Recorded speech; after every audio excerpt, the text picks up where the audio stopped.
नमस्कार विद्यार्थी मित्र, बी ए भाग 2 मधील भूगोल विभागातील सर्व विद्यार्थ्यांचे स्वागत. मित्र, आपण अभ्यास करत आहोत बी ए भाग 2 सेमिस्टर क्रमांक 4 पेपर क्रमांक 6 ॲग्रिकल्चरल जिओग्राफी म्हणजेच कृषी भूगोल. कृषी भूगोलामध्ये एकूण 4 टॉपिक आहेत. त्यापैकी आपण पहिला टॉपिक पाहतोय. पहिल्या टॉपिकचं नाव आहे इंट्रोडक्शन टू ॲग्रिकल्चरल जिओग्राफी, कृषी भूगोलाची ओळख, कृषी भूगोलाचा परिचय. यातला आपला पहिला मुद्दा सुरू आहे, definition, nature, scope and significance of agricultural geography. म्हणजे ह्या पहिल्याच मुद्द्यामध्ये एकूण 4 मुद्दे आहेत. डेफिनेशन व्याख्या, नेचर स्वरूप, स्कोप व्याप्ती आणि सिग्निफिकन्स महत्त्व कशाचं, ॲग्रिकल्चरल जिओग्राफीचं. यापैकी आपले 3 मुद्दे झालेले आहेत. आत्तापर्यंत कृषी भूगोलाचे स्वरूप पाहिलं आहे. कृषी भूगोलाचं स्वरूप स्पष्ट करत असताना आपण वेगवेगळ्या मुद्द्यांचा आधार घेतला, की जसं कृषी भूगोल आता अगदी थोडक्यात तुम्हाला मी सांगतो, रिव्हिजन करतो. वर्णनात्मक स्वरूप, वितरणात्मक स्वरूप, प्रादेशिक स्वरूप, बहुविध स्वरूप, तुलनात्मक स्वरूप, वैज्ञानिक स्वरूप आणि सांख्यिकीय स्वरूप. म्हणजे ह्या वेगवेगळ्या मुद्द्यांच्या आधारे आपण कृषी भूगोलाचे स्वरूप स्पष्ट केलेलं होतं. हा मुद्दा आपला सविस्तर झालेला होता. त्यानंतरचा दुसरा मुद्दा होता तो कृषी भूगोलाची व्याप्ती. कृषी भूगोलाची व्याप्ती सुद्धा स्पष्ट करत असताना आपण कृषी भूगोलाचा नेमका कशाचा अभ्यास, कृषी भूगोलामध्ये नेमका कशाचा अभ्यास केला जातो किंवा कृषी भूगोलामध्ये कोणकोणते विषय अभ्यासले जातात त्याचा आढावा आपण घेतलेला आहे. यालाच आपण कृषी भूगोलाची व्याप्ती म्हणतो. आता ही व्याप्ती स्पष्ट करत असताना आपण वेगवेगळ्या मुद्द्यांच्या आधारे स्पष्ट केलेले आहे. त्याच्यामध्ये शेतीचा उगम आणि विकास, शेतीचा उगम केव्हा झाला आणि शेतीचा विकास वेगवेगळ्या टप्प्यामध्ये कसा झाला, किंवा जगामध्ये शेतीला सुरुवात कशी झाली, त्यावेळी शेतीचं स्वरूप काय होतं, आज काय आहे, हा सर्वसाधारणपणे इतिहास किंवा हा सर्वसाधारणपणे विकास आपण अभ्यासतो, तो कृषी भूगोलाची व्याप्ती. कृषी भूमी उपयोजन म्हणजे काय, की जमिनीचा वापर ज्यावेळी आपण शेतीसाठी करतो त्यावेळी वेगवेगळ्या पिकाखालील जमिनीचं क्षेत्र किती आहे, किंवा वेगवेगळ्या प्रदेशामध्ये कोणकोणत्या प्रकारची पिके घेतली जातात, किंवा जमिनीचा वापर कोणत्या पिकासाठी केलेला आहे, याचा अभ्यास म्हणजे कृषी भूमी उपयोजन. आणि म्हणून कृषी भूमी उपयोजन हा कृषी भूगोलाची व्याप्ती किंवा कृषी भूगोलाच्या व्याप्तीतील तो एक मुद्दा आहे. कृषी जलसिंचन म्हणजे जलसिंचनाचे वेगवेगळे प्रकार आहेत, जलसिंचन पद्धती आहेत, त्या पद्धतींचाही आपल्याला अभ्यास कृषी भूगोलामध्ये करावा लागतो. पिकांसाठी आवश्यक असणाऱ्या परिस्थितीचा, भौगोलिक परिस्थिती, नैसर्गिक परिस्थिती, या सगळ्या घटकांचा आपल्याला अभ्यास कृषी भूगोलामध्ये करावा लागतो. शेतीच्या वेगवेगळ्या पद्धती किंवा प्रकार म्हणजे उदरनिर्वाहाची शेती, किंवा आपल्याला स्थलांतरित शेती किंवा व्यापारी शेती, म्हणजे हे असे वेगवेगळे जे प्रकार आहेत त्या सगळ्या प्रकारांचा, शेती पद्धतींचा आपल्याला अभ्यास कृषी भूगोलामध्ये करावा लागतो. कृषी बाजारपेठा आहेत, वेगवेगळ्या प्रदेशामध्ये वेगवेगळ्या प्रकारच्या कृषी बाजारपेठा स्थापन झालेल्या असतात आणि त्या विकसित झालेल्या असतात. त्या कृषी बाजारपेठांची कार्ये, महत्त्व, त्याचबरोबर कृषीवरती आधारित असणारे उद्योग, जसं साखर उद्योग आहे, सुती वस्त्र उद्योग आहे, तेल गिरण्या आहेत, किंवा बिडी तयार करण्याचे उद्योग आहेत, किंवा ताग उद्योग आहे, ह्या सगळ्या कृषीशी संबंधित असणाऱ्या उद्योगांचा आणि व्यवसायांचा, जसं कुक्कुटपालन आहे, पशुपालन आहे, वराह पालन आहे, हे सगळे कृषी आणि कृषीशी संबंधित असणारे व्यवसाय आहेत. त्या व्यवसायांचा, त्या उद्योगधंद्यांचा आपल्याला अभ्यास कृषी भूगोलामध्ये करावा लागतो. म्हणजे कृषी भूगोल हे शास्त्र फार विस्तृत आहे. त्याच्यामध्ये अनेक वेगवेगळ्या विषयांचा आपण अभ्यास करतो किंवा अभ्यास केला जातो. म्हणून कृषी भूगोलाची व्याप्ती विशाल आहे आणि विस्तृत आहे. आज जे आपण पाहणार आहोत ते की कृषी भूगोलाचे महत्त्व. कृषी भूगोलाचे महत्त्व आता आपण पाहिले, कृषी भूगोलाची व्याख्या काय पाहिली, कृषी भूगोलाचे स्वरूप पाहिलं, कृषी भूगोलाची व्याप्ती पाहिली. हा एवढा अभ्यास आपण केल्यानंतर आपल्याला लक्षात येईल की कृषी भूगोल हे कोणत्याही एका घटकाशी संबंधित नाही. याच्यामध्ये अनेक घटक अभ्यासले जातात आणि मग हे असं विविध घटकांचा अभ्यास करणारं किंवा कृषीशी संबंधित असणाऱ्या वेगवेगळ्या घटकांचा अभ्यास करणारं कृषी भूगोल हे एक अत्यंत महत्त्वाचं शास्त्र आहे. आता हे कृषी भूगोलाचं महत्त्व काय, तर वेगवेगळ्या विषयांना अनुसरून कृषी भूगोलाचा अभ्यास हा वेगवेगळ्या दृष्टीने करावा लागतो.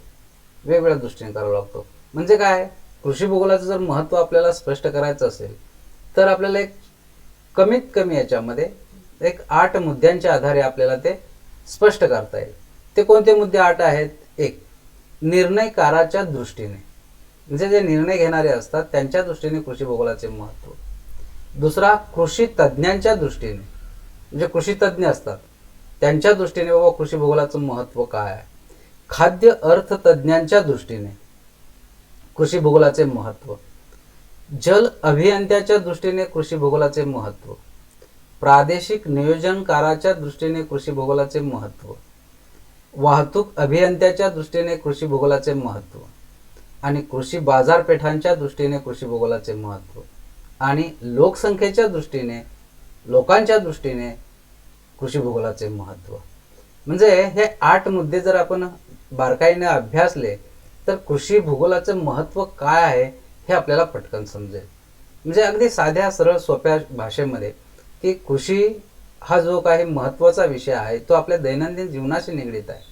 त्यामुळे या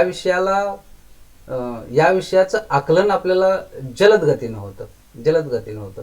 आता हे पाहू की कृषी भूगोलाचे महत्त्व आपण वेगवेगळ्या मुद्द्यांच्या आधारे स्पष्ट करत असताना हे 8 मुद्दे अत्यंत महत्त्वाचे आहेत की ज्या 8 मुद्द्यांच्या आधारे आपल्याला कृषी भूगोलाचं महत्त्व स्पष्टपणे स्पष्ट करता येईल. आता ते आपण वन बाय वन पाहू की कृषी भूगोलाचे महत्त्व निर्णयकाराच्या दृष्टीने काय आहे. निर्णयकार, कृषीमध्ये निर्णय घेण्यासाठी कृषी भूगोलाचा अभ्यास करावा लागतो. विशेषतः शेती आणि शेतीच्या संदर्भात वेगवेगळ्या प्रकारचे निर्णय शासकीय किंवा प्रशासकीय पातळीवर घ्यावे लागतात. आणि मग हे निर्णय घेत असताना कृषी भूगोलाचा अभ्यास अत्यंत महत्त्वाचा असतो. उदाहरण जर तुम्हाला सांगायचं झालं तर वेगवेगळ्या प्रकारचे जे प्रशासकीय अधिकारी असतात, अगदी खालून तुम्ही पहा, तलाठी असेल, ग्रामसेवक असेल, तहसीलदार असेल, प्रांत असेल किंवा जिल्हाधिकारी असेल, हे त्यांच्या अखत्यारीत अधिकाराखाली त्या प्रदेशामध्ये कृषी संबंधित उद्भवणाऱ्या समस्या किंवा कृषीशी निगडीत असणाऱ्या समस्या सोडविण्यासाठी कृषी भूगोलाचा ते अभ्यास करतात किंवा त्यांना कृषी भूगोलाचा अभ्यास करावा लागतो. बऱ्याच वेळा अशा प्रशासकीय अधिकाऱ्यांना किंवा शासनाला कृषीच्या संदर्भात, कृषीच्या विकासाच्या संदर्भात काही निर्णय घ्यावे लागतात. आणि मग हे निर्णय जर घ्यायचे असतील तर ते कृषी भूगोलाचा अभ्यास अत्यंत महत्त्वाचा आहे. किंबहुना निर्णय घेण्यासाठी कृषी भूगोलाची फार मदत होते किंवा अशा लोकांना कृषी भूगोलाच्या अभ्यासाने एक मार्गदर्शन मिळते. दुसरा एक मुद्दा अत्यंत महत्त्वाचा की कृषी तज्ज्ञांच्या दृष्टीने वेगवेगळ्या क्षेत्रामध्ये वेगवेगळे तज्ज्ञ असतात. जसं आपण बाबा काय की शिक्षण घेतोय, हे शैक्षणिक क्षेत्र आहे. काही धार्मिक क्षेत्र असतात. धार्मिक क्षेत्रामध्ये धर्मगुरू अत्यंत महत्त्वाचे असतात, संत अत्यंत महत्त्वाचे असतात. ते आपल्याला मार्गदर्शन करतात आणि त्या पद्धतीने आपण त्यांचं आचरण करतो. शिक्षण क्षेत्रामध्ये सुद्धा तज्ज्ञ असतात. शिक्षण क्षेत्रामध्ये ते काय करतात की शिक्षण पद्धतीमध्ये बदल घडवून आणतात, काळानुसार वेगवेगळ्या प्रकारचे बदल घडवून आणतात, सुधारणा घडवून आणतात किंवा सूचना देतात. मग हे जे असेच या पद्धतीने ते शिक्षण तज्ज्ञ असतील किंवा कृषी तज्ज्ञ असतील, कृषी तज्ज्ञ सुद्धा शेतीमध्ये सुधारणा घडवून आणण्यासाठी वेगवेगळ्या प्रकारच्या सूचना शासनास करतात किंवा सामाजिक संस्थेस करतात किंवा प्रशासनास करतात. मग हे कृषी तज्ज्ञ जे आहेत त्यांना कृषी भूगोलाचा अभ्यास करावा लागतो. कृषी भूगोलाचा अभ्यास जर कृषी तज्ज्ञांनी केला तर किंवा केलेलाच असतो तो, त्याशिवाय ते कृषी तज्ज्ञ होऊच शकत नाहीत. एक शेतीची रचना जी आहे वेगवेगळ्या प्रदेशामध्ये, ती वेगवेगळ्या प्रदेशामधील शेतीची रचना ते सुधारतात किंवा सुधारण्यासाठी वेगवेगळ्या प्रकारच्या सूचना देतात, वेगवेगळ्या प्रकारचे आराखडे तयार करतात. उदाहरणार्थ पहा, एखाद्या प्रदेशातील व शेतीचा विकास करायचा आहे, शेतीची रचना करायची आहे, प्रत्येक दिवशी किंवा प्रत्येक वर्षानुसार हवामानामध्ये स्थित्यंतर होत असतात. त्याचबरोबर जमिनीचा वारंवार वापर केल्यामुळे जमिनीच्या अनेक समस्या निर्माण होत असतात. त्याचबरोबर बाजारपेठांच्या काही समस्या, उद्योगधंद्यांच्या, कृषीवरती आधारित असणाऱ्या उद्योगधंद्यांच्याही काही समस्या निर्माण होत असतात. आपण सर्वजण शेतकरी कुटुंबामध्ये राहतो किंवा वावरतो किंवा शेतकऱ्याशी आपला फार जवळचा सहसंबंध आहे. बऱ्याच वेळा काही म्हणजे काही कृषी माल जो आहे त्या कृषी मालाला काही वर्षी जास्त भाव येतो तर काही वर्षी अत्यंत कमी भाव होतो. 2 वर्ष जर तुम्ही पाहिलं असेल तर कांद्याचं उत्पादन फार कमी झालेलं होतं आणि त्यामुळं कांद्याचे दर फार मोठ्या प्रमाणात वाढलेले होते. कांद्याचे दर फार मोठ्या प्रमाणात वाढलेले होते. जवळपास 100 ते 150, 200 रुपये किलो कांदा झालेला होता. मग हे पुढच्या वर्षी सगळ्या शेतकऱ्यांनी कांदाच लावला आणि त्यामुळं मग कांद्याचे भाव 150-200 रुपयेवरून पुन्हा आपल्याला 10-20 रुपयेवरती आलेले आपण पाहतो. म्हणजे हे कृषी तज्ज्ञ जे आहेत ते अशा प्रकारचे बदल सुचवतात की जेणेकरून शेतकऱ्यांना, व्यापाऱ्यांना त्याचा फायदा व्हावा, विशेषतः शेतकऱ्यांना त्याचा फायदा व्हावा. म्हणून कोणत्या प्रदेशामध्ये कोणत्या वेळी कोणत्या पिकाचं उत्पादन. बऱ्याच वेळा काय होतं की हवामानाचा अंदाज नसल्यामुळं किंवा पाणी पुरवठ्याच्या सेवा सुविधा विकसित नसल्यामुळं किंवा जमिनीची माहिती नसल्यामुळं आपण विशिष्ट प्रकारच्या पिकांचं उत्पादन घेतो. कृषी तज्ज्ञ असं करत नाहीत. कृषी तज्ज्ञ काय करतात, किंवा तुम्ही ज्या प्रदेशामध्ये, शेतकरी ज्या प्रदेशामध्ये शेती करतो त्या प्रदेशातील म्हणजे त्या शेतकऱ्याची शेत जमीन कोणत्या प्रकारची आहे, त्या जमिनीमध्ये कोणत्या प्रकारची खनिज द्रव्ये, मूलद्रव्ये आहेत, त्या प्रदेशामधील कोणत्या प्रकारचं हवामान आहे, पर्जन्याचं प्रमाण किती आहे, तापमानाचं प्रमाण किती आहे, याचा विचार करून त्या प्रदेशामध्ये त्या जमिनीला, त्या हवामानाला कोणतं पीक योग्य ठरेल, कोणतं पीक सूट होईल की जे जास्तीत जास्त उत्पन्न शेतकऱ्याला मिळवून देईल. मग अशाच पिकांची शेती शेतकऱ्यांनी करावी हे कृषी तज्ज्ञ सांगतात. आता बऱ्याच ठिकाणी की पारंपरिक शेती आहे, पारंपरिक पद्धतीने शेती केली जात आहे, किंवा माझे आई वडील किंवा माझे पूर्वज जेव्हा ऊसाची शेती करत होते मीही ऊसाची शेती करणार, की त्याच्यामध्ये काही बदल करणार नाही. किंवा बाबा ज्वारीची शेती माझी आहे, कोरडवाहू शेती आहे, तिथे मी ज्वारीचंच उत्पादन घेणार. म्हणजे ठराविक प्रदेशामध्ये ठराविक पिकांचं प्राबल्य असतं, एक हायरार्की असते किंवा परंपरेनुसार चालत आलेल्या शेतीच्या पद्धती असतात, त्या पद्धतीने शेती केली जाते. पण कृषी तज्ज्ञ जे आहेत ते काळानुसार वेगवेगळ्या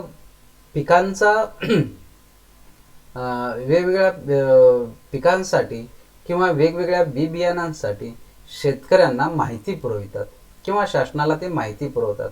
हे शेती संदर्भात असंख्य संशोधन झालेलं आहे किंवा ती होती आहे. शेतीतून जास्तीत जास्त उत्पादन देणारे बी बियाणं कोणकोणते आहेत, तर त्या संदर्भातलं ज्ञान हे कृषी तज्ज्ञांना असतं. किंवा शेतीवरती जसे आपले स्पेशालिस्ट असतात, ज्यावेळी आपण आजारी पडतो त्यावेळी आपण डॉक्टरकडे जातो. जर आपल्या पोटामध्ये दुखत असेल तर आपण पोटविकार तज्ज्ञ जे आहे ते त्यांच्याकडे जातो. जर आपल्याला बाबा काय ॲक्सिडेंट झाला असेल, आपला हातपाय जर काय थोडासा मोडलेला असेल किंवा फ्रॅक्चर झालेला असेल तर आपण हाडाचे जे डॉक्टर आहेत किंवा ॲक्सिडेंट स्पेशालिस्ट असतात त्यांच्याकडे जातो. जर आपल्या त्वचेचा काय प्रॉब्लेम असेल तर त्वचा विकारांच्याकडे जे स्पेशालिस्ट आहेत त्यांच्याकडे जातो. किंवा जर आपल्याला डोळ्याने दिसत नसेल किंवा डोळा दुखत असेल किंवा डोळ्यामध्ये काहीतरी खराबी मोतीबिंदू जर आलेला असेल तर डोळ्याच्या डॉक्टराकडे जातो. हे जसे तज्ज्ञ आहेत वेगवेगळ्या विषयाचे तसे कृषी तज्ज्ञ सुद्धा असतात. आणि मग हे कृषीमधले तज्ज्ञ असल्यामुळं, त्यांचा अभ्यास जास्त असल्यामुळं ते ज्या काही शेतीच्या संदर्भातल्या समस्या आहेत त्याच्यावरती ते समाधान शोधतात. म्हणून कृषी तज्ज्ञांच्या दृष्टीने कृषी भूगोलाचा अभ्यास हा अत्यंत महत्त्वाचा असतो. दुसरं, खाद्य अर्थतज्ञाच्या दृष्टीने पहा. विशेषतः की भारत हा कृषीप्रधान देश आहे. जगातील बरेचसे देश हे कृषीप्रधान आहेत किंवा बऱ्याचशा देशांची अर्थव्यवस्था ही कृषीवरती आधारित आहे. आणि म्हणून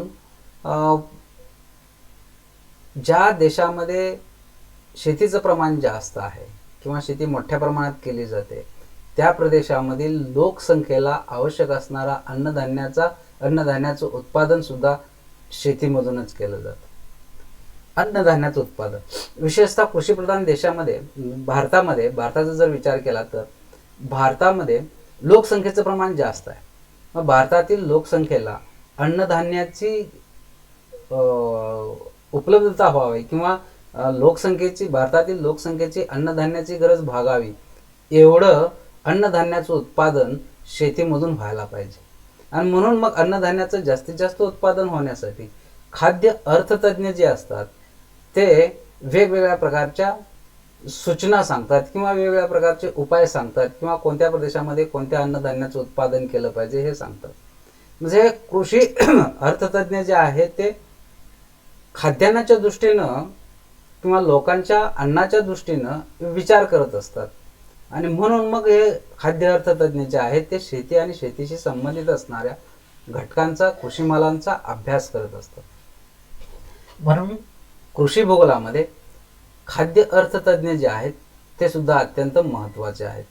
त्यांच्यामुळं देशामध्ये कोणकोणत्या पिकांचं उत्पादन किती प्रमाणामध्ये होईल किंवा एखाद्या वर्षी एखाद्या अन्नधान्याचं उत्पादन जर कमी होत असेल तर शासनाला परदेशातून अशा प्रकारचं अन्नधान्य आयात करावं लागतं. बऱ्याच वेळा आता काही वर्षापूर्वी 1-2-3 वर्षापूर्वी आपल्याकडं डाळीचं उत्पादन फार कमी झालेलं होतं आणि म्हणून मग परदेशातून डाळ आपल्याला आयात करावी लागली. जसा कांदा आपण परदेशातून आयात केला तसं डाळी ही तूर डाळ अत्यंत महाग झाली होती कारण उत्पादन कमी झालेलं होतं. म्हणजे हे शेतकऱ्याला बऱ्याचशा गोष्टी माहीत नसतात. मग हे माहीत करून घेण्याचं काम कोण करत असतं? कृषीतज्ञ करत असतात किंवा अर्थतज्ञ करून देत असतात. आणि हा प्रसार होत ग्रामीण भागातील जो शेतकरी शेतामध्ये राबतो त्याच्यापर्यंत टी व्हीच्या माध्यमातून, वर्तमानपत्राच्या माध्यमातून, बातम्याच्या माध्यमातून, रेडिओमधून किंवा मासिकामधून, वृत्तपत्रामधून ही माहिती येत असते. किंवा बऱ्याच वेळा याच्या कृषीविषयक प्रदर्शनं भरवली जातात. तिथून वेगवेगळ्या तज्ज्ञांची व्याख्याने दिली जातात आणि शेतकऱ्यांमध्ये जाणीव आणि जागृती निर्माण केलेली आपल्याला पाहावयास मिळते. मग खाद्य अर्थतज्ञ जे आहेत ते खाद्य अर्थतज्ञ देशातील लोकसंख्येला खाद्यान्नाचा पुरवठा होण्यासाठी की ह्या कृषी भूगोलाचा अभ्यास करतात आणि अशा प्रकारच्या सूचना ते देत असतात. खरं तर लोकसंख्येला खाद्याचा पुरवठा करण्यासाठी शेतीतून अन्नधान्याचं उत्पादन घेणं अत्यंत महत्त्वाचं आहे. विशेषतः खाद्यान्नाचं उत्पादनाला शेतीतून खाद्यान्नाचं उत्पादन घेण्यासाठी अत्यंत महत्त्व प्राप्त झालेलं आहे. आणि मग या दृष्टीनं कृषी भूगोलाचा अभ्यास हा महत्त्वाचा ठरतो. चौथा मुद्दा, जल अभियंत्याच्या दृष्टीने. जल अभियंते असतात, जसं इंजिनियर्स असतात तसे जल अभियंते सुद्धा असतात. त्यालाच आपण वॉटर इंजिनियर्स किंवा हायड्रोलॉजिकल इंजिनियर्स असे आपण म्हणतो. हे जल अभियंते काय करतात? बऱ्याच ठिकाणी पर्जन्याचं प्रमाण कमी असतं. मग ज्या प्रदेशामध्ये पर्जन्याचं प्रमाण कमी आहे अशा प्रदेशामध्ये पाणी पुरवठ्याच्या सेवा सुविधा विकसित करणं आवश्यक असतं. ज्या ठिकाणी पाणी पुरवठ्याच्या सेवा सुविधा विकसित झालेल्या आहेत अशा प्रदेशामध्ये शेतीचा विकास होतो. खरं तर आता आपण म्हणतो की बाबा भारत हा कृषीप्रधान देश आहे, भारताची अर्थव्यवस्था कृषीवरती अवलंबून आहे. भारताची अर्थव्यवस्था कृषीवरती अवलंबून आहे, पण भारताची शेती मात्र ही मान्सूनवरती अवलंबून आहे. आणि भारतीय मान्सून हा लहरी प्रकारचा आहे, अनिश्चित स्वरूपाचा आहे, अनियमित स्वरूपाचा आहे. काही वर्षी तो पाऊस पडतच नाही, काही वर्षी त्याचं पर्जन्याचं प्रमाण अत्यंत जास्त असतं, काही वेळा तो लवकर पडतो, काही वेळा तो उशिरा पडतो. म्हणजे त्याची अशी निश्चितता अशी काही आपल्याला दिसत नाही. आणि म्हणून मग हे जल अभियंते काय करतात की ज्या ठिकाणी पाण्याची कमतरता आहे, ज्या ठिकाणी जलसिंचन सेवा सुविधा विकसित झालेल्या नाहीत अशा प्रदेशामध्ये वेगवेगळ्या प्रकारच्या योजना, इरिगेशन प्रोजेक्ट्स राबवतात किंवा त्या ठिकाणी आखली जातात, योजना आखल्या जातात. उदाहरणार्थ ताकार म्हैसाळ योजना आहे, हे इंजिनियर्स करू शकतो. नद्या जोड प्रकल्प आहे, हे जल अभियंतेच करू शकतात. आणि ज्यामुळं बाबा एखाद्या नदीवरती धरण बांधणे असेल, कालवा काढणं असेल आणि ते तिथून पाणी ते दुसऱ्या प्रदेशामध्ये की ज्या ठिकाणी पाण्याची उपलब्धता नाही तिथपर्यंत पोहोचवणं असेल, हे सर्व काम जल अभियंते करतात. आणि म्हणून मग जल अभियंत्यांना ही माहिती पाहिजे की बाबा कोणत्या प्रदेशामध्ये पाण्याची कमतरता आहे, कोणत्या प्रदेशामध्ये शेतीचं प्रमाण एकूण किती आहे, किती क्षेत्र आहे, आणि जर या ठिकाणी धरण बांधलं, कालवे काढले किंवा हा प्रोजेक्ट राबवला तर किती एकर, किती हेक्टर जमीन पाण्याखाली येऊ शकते किंवा लागवडीखाली येऊ शकते. बऱ्याच वेळा पडीक जमिनीचं हे प्रमाण प्रचंड आहे. मग ही पडीक जमीन का आहे, तर त्या ठिकाणी पाणी पुरवठ्याच्या सेवा सुविधा उपलब्ध नाही. मग जर अशा प्रदेशामध्ये पाणी पुरवठ्याच्या सेवा सुविधा विकसित केल्या तर शेतीखालील जमिनीचं प्रमाण वाढू शकतं, शेतीतून उत्पादन जास्त वाढू शकतं. आणि मग हे जल अभियंत्याचं काम असतं की कोणत्या प्रदेशामध्ये कोणत्या प्रकारच्या योजना राबवाव्यात. बऱ्याच ठिकाणी आधुनिक पद्धती आलेल्या आहेत किंवा शेतीला पिकांना जर पाण्याचा पुरवठा करायचा असेल तर तो कोणकोणत्या पद्धतीने आपण करू शकतो. पूर्वी पाटानं पाणी जात होतं, आता ती पद्धत, त्यामुळे काय की पाण्याचं योग्य प्रमाणामध्ये पाणी पिकांना मिळत नव्हतं. काही वेळा ते जास्त मिळत होतं, काही वेळा कमी मिळत होतं. तर आता पिकांची गरज काय आहे, जमिनीला किती पाण्याची आवश्यकता आहे, याचा विचार करून वेगवेगळ्या जलसिंचन सेवा सुविधांचे प्रकार विकसित झालेले आहेत, पद्धती विकसित झालेल्या आहेत. किंवा तुषार सिंचन योजना किंवा ठिबक सिंचन योजना, ह्या ज्या नवीन आधुनिक कालखंडाला अनुसरून नवीन जे काही टेक्नॉलॉजी आलेल्या आहेत त्या टेक्नॉलॉजीचा खरं तर विकास जल अभियंत्यांनीच केलेला आहे. त्यामुळे जल अभियंत्याच्या दृष्टीने कृषी भूगोलाचा अभ्यास हा अत्यंत महत्त्वाचा असतो. विद्यार्थी मित्र, आज वेळ झालेला आहे, आपण या ऑनलाईन टीचिंगमध्ये सहभागी झालात त्याबद्दल आपले आभार. Thank you very much. याचा पुढील भाग आपण पुढच्या तासास पाहू. थँक्यू.